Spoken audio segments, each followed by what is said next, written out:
conversation features Rebecca Maestas Sincere, the Executive Director of Marketing for Clear Cannabis, Inc. Rebecca is an industry veteran and a proven leader with 13 plus years of industry experience and a true passion for the cannabis industry. Her expertise is building strong retail and wholesale brands through market research, smart product development, creative marketing, and specific market positioning to penetrate the target niche. Currently leading a team at Clear Cannabis, Inc., established in 2012 by a team of scientists who brought molecular distillation to the legal cannabis market, and in the process reinvented the cannabis vape category. Rebecca owns and oversees the evolution of all brands under their portfolio, including the Clear, T-Wax, Endo, and Dope, while developing new product categories. She has translated her desire to combine cannabis and music together by cultivating alliances between the industry and musicians who have an affinity for the plant. Working with Leafs by Snoop, Cypress Hill, Redman and Method Man, and Kamani Marley, to name a few. Rebecca created the first celebrity-endorsed edible with Sublime with Rome, Orange Dynamite, a milk chocolate and orange bar flavor profile that was crowdsourced by the Secret Society of Bud Tenders and launched in Colorado in 2016.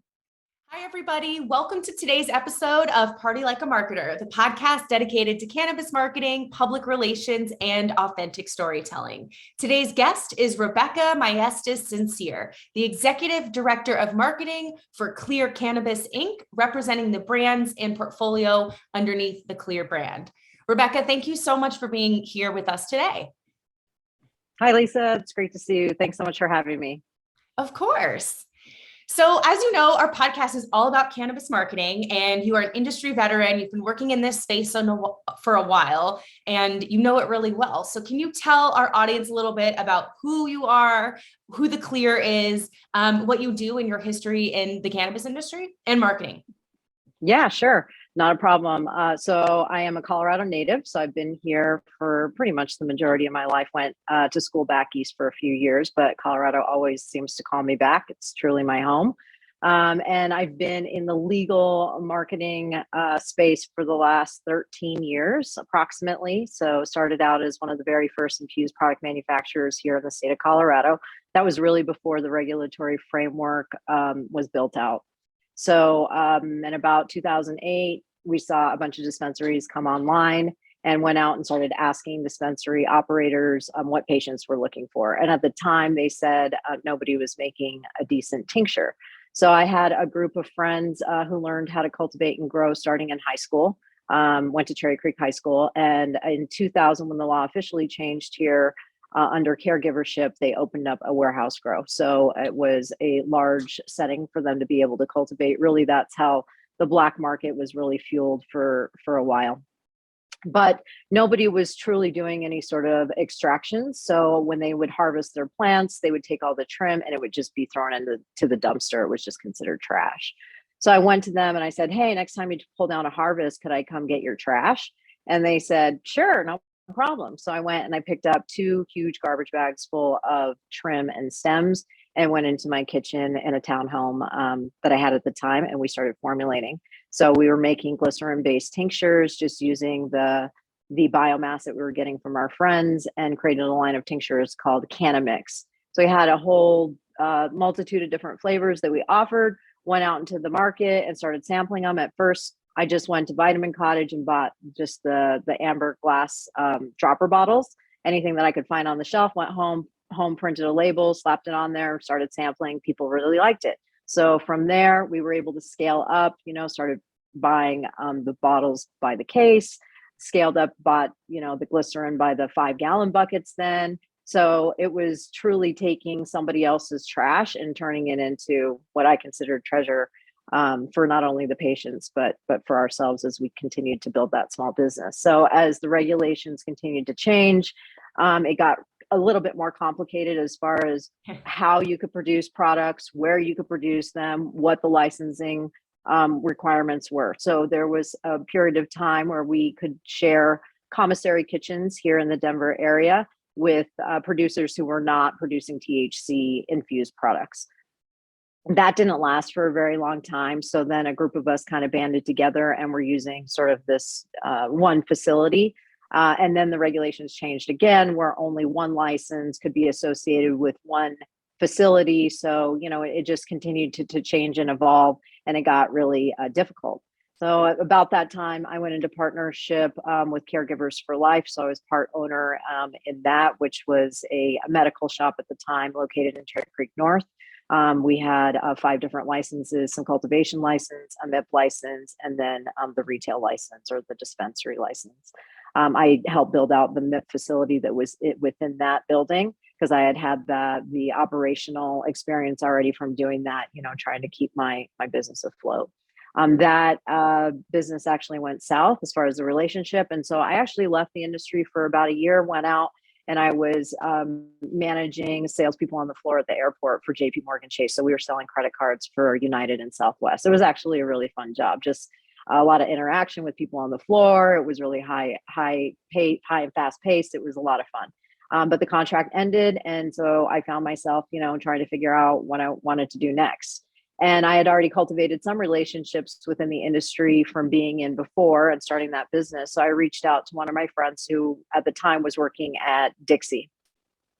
And she had posted something on Facebook, I think, that would, said they were looking for a particular, to fill a particular position. So I reached out to her personally and said, hey, you think they might be interested in me? She said, absolutely. I went in and interviewed for the position and landed the job. So at first, when I joined Dixie Brands, I was tasked with helping them build a product and brand called Dixie Botanicals. So it was the first hemp-derived line of products to be offered to all 48 states here in the US. It was traded on the pink sheets under MJNA, Medical Marijuana Incorporated. It was a joint venture with a partner out in San Diego. So I worked on the retail side of things, and I had one counterpart who worked on the wholesale side. I was really responsible for a lot of the inbound inquiries, so emails, phone calls, things like that. People really looking for alternative solutions for themselves, and or they were an advocate for a patient. It might have been an infant or somebody who was elderly, or somebody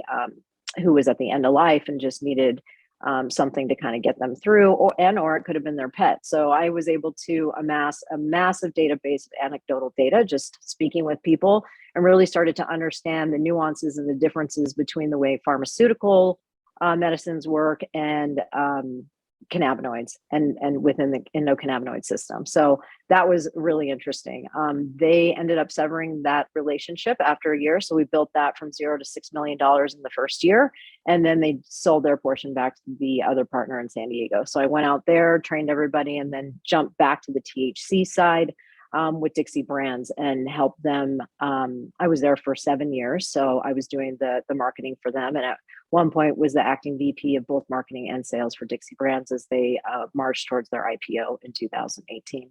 So was afforded a lot of really great opportunities and experiences there, created the first celebrity endorsed edible in the cannabis space with Sublime with Rome called Orange Dynamite. Also worked with the Leafs by Snoop crew and all of that. That was originally a contract that was taken on by Live Well and Light Health. But they quickly realized that they couldn't keep up with the demand as far as the production on the manufacturing edible side. So Dixie ended up taking over that portion of the contract. So I was able to work on that side too. So that was all really fun and exciting. In 2018, they ended up going public. And then the next year in 2019, I made the transition from Dixie over to Live Well and Light Health. And I helped them with brand development. So I built out 10 brands for Live Well while I was there. So I was helping with the wholesale side of things as they continued to expand their footprint here in Colorado, and then becoming an MSO up in Michigan. So at first, the idea was for them to open up some retail sites in Michigan, but with COVID and some other challenges, we ended up having to pivot. And so we were mainly focused on wholesale at first. So wholesaling the flower at first as it was being harvested, and then quickly moving into extraction. So building out a #hash and Magnitude, those brands for them up there as well. So that was also a great experience. I was there for 2 years and then made the transition over from Live Well to Clear Cannabis in November of last year. So started the week of Thanksgiving. So I've been there just a little over maybe 5 months now, 4 months. So it's already been a great ride with them. I love the crew over at the Clear. So I'm really enjoying everything that we're doing right now. And also, this company has intentions to go public at some point this year as well. And tell us a little bit about the Clear and their brands and their footprint in Colorado. Sure. So the Clear is mainly known for their vape products that they sell. That's really their flagship. They do cartridges, both in half grams and 1 grams, as well as all-in-one units or disposables and 350 milligrams. They come in a multitude of different flavors. That's what the Clear is really known for, is all the different flavors that they provide. Also really well known for consistency. So in 2012, there was a group of scientists that came together and created this process called molecular distillation, which is what we now know across the industry as when you talk about a product that has distillate in it. So they really created the first line in California at the time, and then their products hit the shelves in early of 2013. So been around for better part of a decade now. And really, we're based around consistency. That's really what the Clear tries to deliver. So it doesn't matter what market that you're purchasing their products in, you can always rely on the product being consistent, not only in the quality, but also the flavor. Awesome. And are they and where are they located? It's not just Colorado, right? Yeah, that's correct. So here in Colorado, we have our flagship products that I just talked about. We recently launched another brand called Twax, which is an infused pre-roll product. So we have that now in 1.25 single units, as well as minis, which are sort of little dog walkers. Those we just launched. And those have distillate infused into them, as well as just a hint of flavor. So those really pack a punch as far as being extremely potent. And then we just also launched another product called Endo, which is a new one for us here in Colorado. And that one is more market specific. So it's a live resin formulation. So we're taking fresh harvested flower and pulling off not only the terpenes, but the resin off of it, and then formulating it with a little bit of distillate. So it's a really interesting product. So we currently, our footprint is California, Colorado, Nevada, Michigan, Missouri, Massachusetts, and Oklahoma. So we're in 7 states currently, with a goal to be in another 7 by the end of this year. Oh, wow. That's a lot in a year. Yeah. That's exciting. It is. Yeah. A lot of work. Awesome. Okay. So I want to talk a little bit about effective marketing strategies. Sure. You've seen marketing in cannabis from the beginning for small businesses, that local footprint, to big state players, to now working with multiple MSOs. So what are some effective marketing strategies that you see brands utilizing in the space? And if you want to touch specifically on anything that would be specific to either vape products or kind of what you focus on, I'd love to hear more about that. Sure. So I think it's really evolved over time. I've always been pretty scrappy, I think, and savvy when it comes to marketing, especially in this space. I don't think that a lot of traditional marketing strategies really translate over into the space. And I've seen that time and time again, where executives from other CPG categories try to come into the space and take what they've learned from there and make it translate here. It's just not quite the same. First of all, the regulatory framework that we have to work within makes it really challenging, and it really reduces the amount of opportunities that we have. One thing that I did when I was at Dixie is I created the first kind of bud tender network. It was called the Secret Society of Bud Tenders. And the idea was really to endear them to the brand, right? So make our brand really stand out and be at the forefront of their minds when they're selling products at the point of sale. In my opinion, bud tenders are some of the most influential people in the industry, because they truly do call the shots at the point of sale. So they can make or break a brand or a product just on their opinion alone. So I did have some success with that. More recently with the Clear, I've created a new bud tender network called the Clear Connect. So it's the same kind of concept, where we are trying to band together a lot of bud tenders from different retailers from all across the state and bring them together in social gatherings. So we're really trying to transcend that virtual relationship that we've had to cultivate now over the last couple of years with COVID, and transcend that into more of a physical gathering. So actually tomorrow is going to be our first gathering that we're hosting. It's going to be at the Mirrors Gallery and Art Bar, and that's in conjunction with kickoff to April, which is the award ceremony for the THC Classic. And that's the largest cannabis competition here in the state.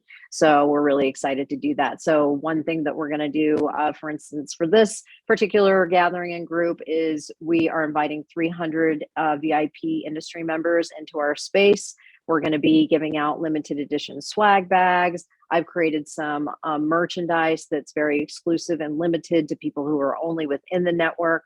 So it's all about creating really kind of that, in my opinion, it's more about that kind of underground feel, staying really true to the culture and that core audience, which is our bud tenders, and bringing people together in a community in a way where they can network together and spread more knowledge. And it's a great way for us to really learn more from experts in the industry who are those bud tenders. So, we can gather a lot of great intel. So that's definitely one strategy that I think is very important. And I will continue to expand that program into other markets. I consider Colorado really the mothership for the Clear.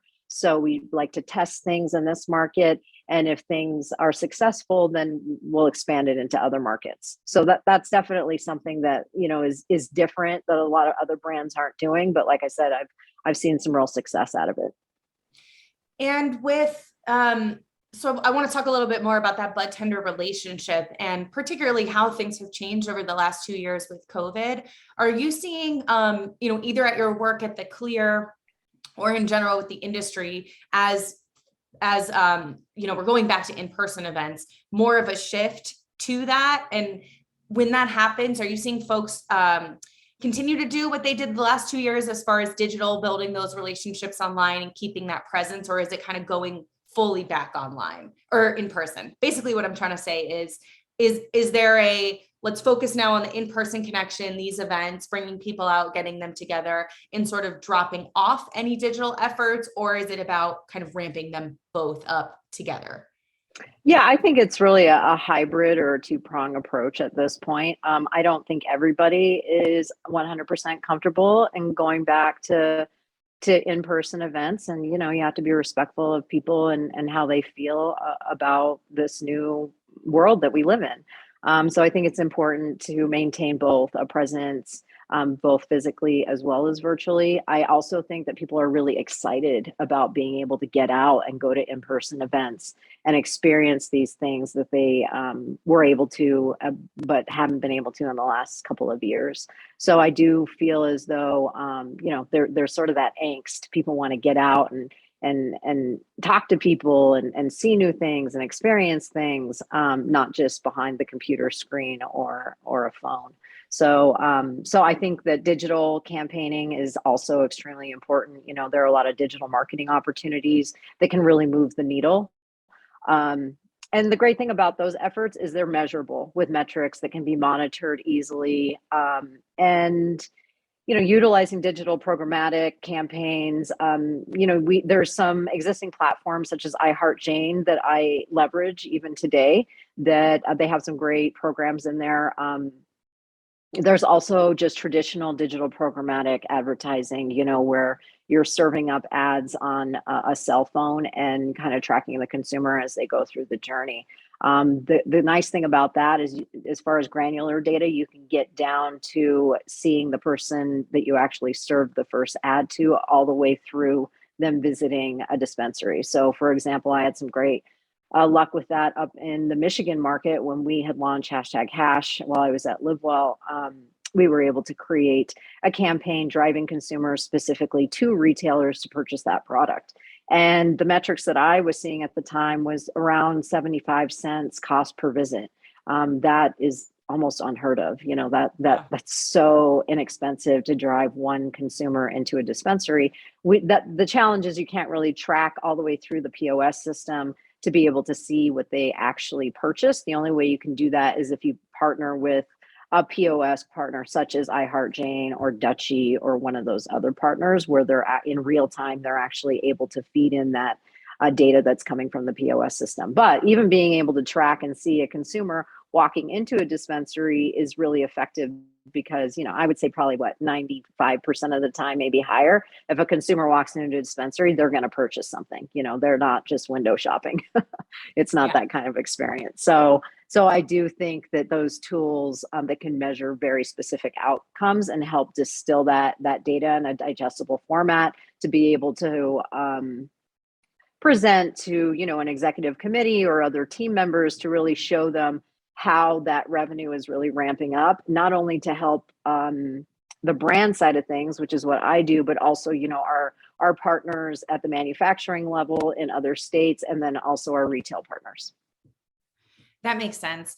And you had mentioned that you use Colorado as a test market, and then you adjust as you launch into new markets. I'm guessing that you meant that from sort of that product level perspective, but is there any way that also translates to marketing, where maybe you take a certain marketing approach in Colorado, but then when you launch, say in Michigan or another state, for example, it would pivot or change based on either any feedback you've gotten or just adapting to the local culture there?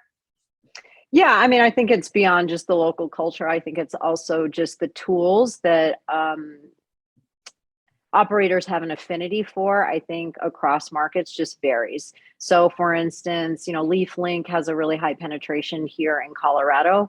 Michigan is a really great example where LeafLink has amazing success. But if you go to another market, such as California, for instance, they don't use LeafLink for the majority of retailers out there. So it's not the same, it's not consistent across all markets. So that's what also can be challenging, is if you have 7 markets to manage, then you have to really find the tools and the outlets that are going to be most effective and most successful in each one of those markets.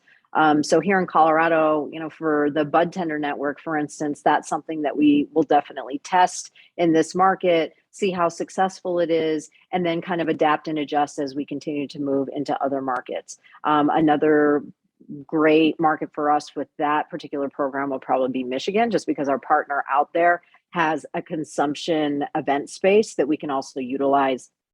So that just helps, bring the whole activation and that program together. That makes sense. Okay. How about, what are some advice you would share with young cannabis marketers who are looking to develop a personal and professional brand? Yeah, I think it's important to be creative while still playing within the sandbox. Being genuine and sincere as you possibly can when marketing yourself, but also the brands that you're developing. I believe it's important to stay as close to the truth when building products and crafting messaging. Consumers are really smart, and they can tell when a brand is being genuine or not. So I really feel it's important. Sometimes people want to sort of stretch the truth, or maybe kind of tweak it a little bit as far as messaging or communicating to consumers what's maybe in the formula or the effect that it might have. And it is a challenge, because we have to be so careful about what we say as far as function and what products can and can't do. We can't talk about how it can address, certain ailments. So that can be difficult. But I think it's still important to try and stay just as close to the truth as possible. Education is highly important at the industry facing level. And for consumers, I think being able to, predict the effect of a particular product and what that's going to create for a consumer is going to continue to set brands apart. Consumers, especially those new to the cannabis market, they want predictability and consistency. So that's why I've seen some MSOs have a difficult time really expanding their footprint across different markets, is because sometimes their formulations won't be legal in certain markets. So I guess a good example of that would be when I was at Dixie, we had created these mints, and they were effect-based. We had a relaxing mint and we had an awakening mint. But the effect wasn't coming from the THC, because really THC is THC. If the first pass is happening in the liver can't really tell the difference between an indica or a sativa. So the way at the time they were creating the effect was based on other herbs and supplements that were in the formulation to sort of enhance that effect.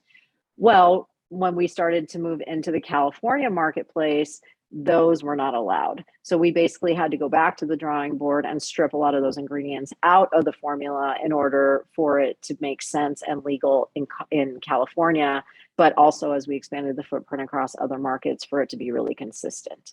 So those are, just some of the challenges. So, the other issue is, strains are going to vary from state to state, and the way that the metric system is set up, there's no legal way to bring a new strain into the marketplace at this point, unless you were a seed bank or had a separate facility that was licensed that's actually doing that scientific work and able to bring a new strain in. That's really the only way. So it's interesting for me to watch a lot of these retailers continue to kind of expand their offerings from a strain perspective, because that's not really how the system is set up.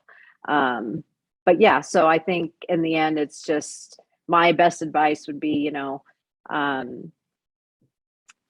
if you have the opportunity to sit at a table with executives, just lean into those conversations. Don't be afraid to share your experiences. Speak up, be resilient. I think many times it just takes a different perspective for others to understand, how to overcome challenges. If you're an entrepreneur, you want to be confident in your ideas and clearly share your mission, your vision, your plans for your startup. Ask your peers to provide feedback. Ultimately, you want to be able to overcome any objection that's thrown at you. But I think that's a good way, and probably good advice for, anybody in the industry, whether you're male, female, is, I think everybody has something to contribute and to share, and everybody has great ideas. It's not those who are just an executive level. So, sometimes those best ideas are coming from people who you never even know that they had that skill set, just because they're a bud tender or a trimmer or whatever. Just don't discount those people who are in the industry, because we're all very valuable members. Definitely. And I want to ask a little bit more about what you mentioned about the mint scenario. So what happened? You had to change the formula, I'm guessing, to launch in California. Did you end up rebranding it and it becoming a different product, or almost finding something else that would have the same effect, but a different, a compliant way to launch there? Because I know that is a common problem. Sure. So in Colorado, there is a workaround. So there's a way that you can add those types of ingredients to your formula. There's just a process that you have to go through in order for it to be approved. But I think the mindset at the time was, because we were expanding, our footprint across other markets, we figured it would probably be an issue that we'd have to face again sometime in the near future. So we ended up reformulating that product, not necessarily rebranding it, but, it was just sort of that messaging around it being just, a new formula, at least for here in Colorado. That wasn't necessarily true for California, because they never had that product on the shelf. So there was really no need to really change that messaging. But yeah, it's a common issue for sure. And, at the end of the day, I think most of these MSOs they want to be sort of the next McDonald's, right, of cannabis. So how do we get to the point where, again, we can create the really consistent products across all of our markets, so that a consumer, no matter if they walk into a dispensary, bless you, or in California or Colorado or Massachusetts, they can rest assured that it's going to be the same product and the same experience every time. Yeah, that makes sense. And how do you approach education? You had mentioned it as important. We talk about it on this podcast a lot, that education about what products do and communicating that accurately and fairly to consumers is everything in this space. But again, the public has differing levels as far as what they know about cannabis, the effects it has, and obviously the industry is limited as far as what we can say. So how are some ways in which you approach it and developing your messaging? Like, how do you approach that process? And just any tips you have about that level of honesty and transparency? Sure. I think it starts at the bud tender level once again. So platforms such as Learn Brands have been really great. Back in the day, we have to do all of our education face to face. The challenge with that is that bud tenders, there's a pretty high turnover with them. So you could walk into a dispensary today and educate 30 bud tenders, and then go back in a month from now, and maybe a third of them have already been replaced with new faces. So in order to overcome that, Some platforms have been built, such as Learn Brands. The Clear also has Clear Cannabis University, which is our own internal platform that we use to educate bud tenders as well. The benefits about Learn Brands is that you can also sample products to them. So not only do they get an opportunity to learn about the product, but they also get an opportunity to actually try them for themselves and then can provide feedback. And that feedback is really valuable to brands so that we can really understand those core consumers and what they truly think about the product, and kind of monitoring those responses that come in you can start to glean new information, and maybe there's a new product that can spawn out of the comments.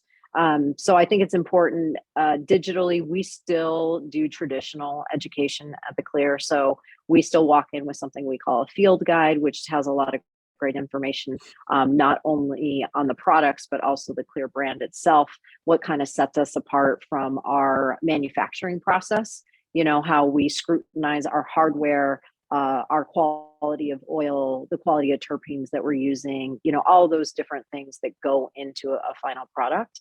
So I think that it's a multi-pronged approach again when it comes to bud tenders, right? Just trying to hit them as often as you can, as many different ways as you can. From a consumer perspective, a lot of them are going to go to a manufacturer's website, a brand's website, to find out more information about the products. Some of them are also going to go on to third-party directories such as Weed Maps, Leafly, iHeartJane. There's a multitude of them, and it's interesting to see the adoption rates from market to market, which market has a stronger opinion about which directory. So that's another opportunity for us to serve up additional information. For instance, on our packaging, we have, because we are so flavor forward, we put a scratch and sniff sticker on it. So the scratch and sniff sticker is identical, has the identical terpenes that we use in our products, and the consumer can actually scratch it and smell it before they purchase it. So it gives them a really, that's really cool. Yeah, it's a great way for them to kind of test or try the product before they buy it, right?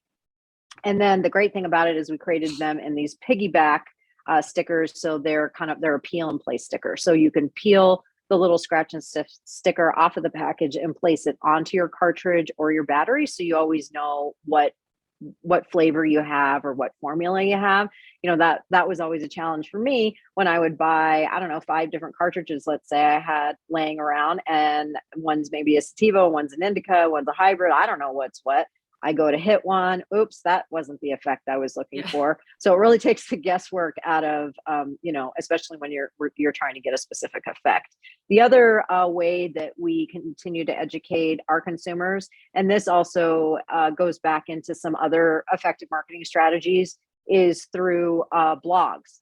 So, staying on top of the most recent SEO trends and creating content that's relevant and indexed properly is really important for brands. And a great way to do it is by utilizing blog posts with valuable in-depth content.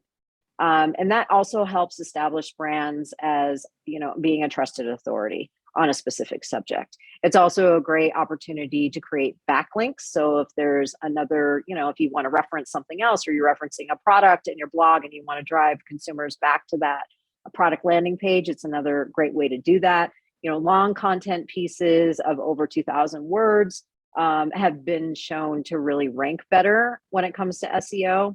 So I think it's still really important for brands to use that in their overall strategy to get more people to visit their site. And then once people are on the site, creating a really great consumer journey for them to be able to find the information that they need and distill it down that's going to be most relevant to them. So it's another great opportunity for education.